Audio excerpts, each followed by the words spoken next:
DJ Raja Kumar Gupta Jaynagar बेला गाना बनाने के लिए संपर्क करें गुप्ता जी के मैदान में। जय जय जय छठी मैया, बोला बोला छठी मैया की।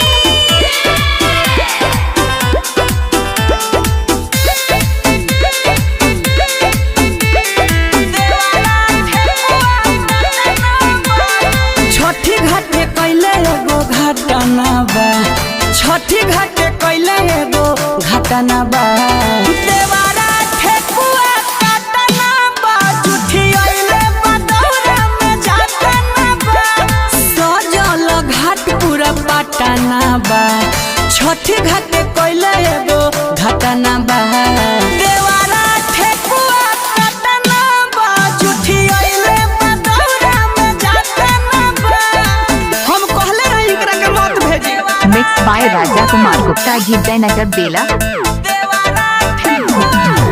जय मां, जय जय जय छठी मां, जय जय मां, जय जय जय छठी मां।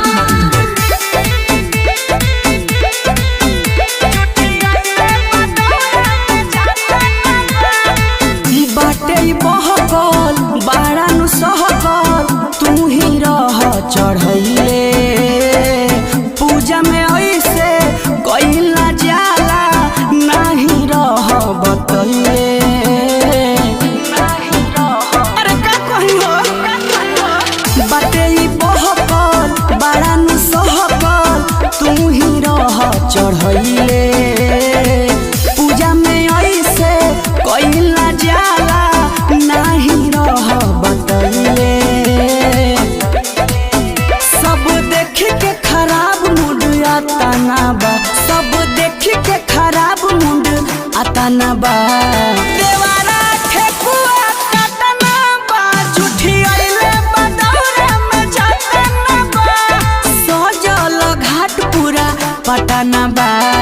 देवारा ठेकुआ काटना बा, जुठी अइले बदौरा में जातना बा।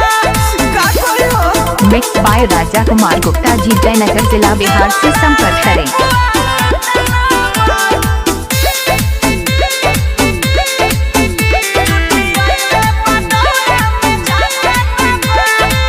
बाटे अनबुझ सूझ नइखे ये माई, हो गइल भारी गलतिया।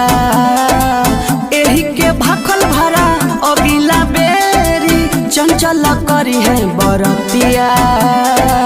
हे माँ क्षमा करब।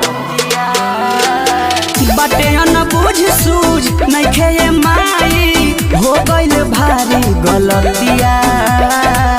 रमन बिहारी पी के आयरन, भूखी है राउर बरतिया।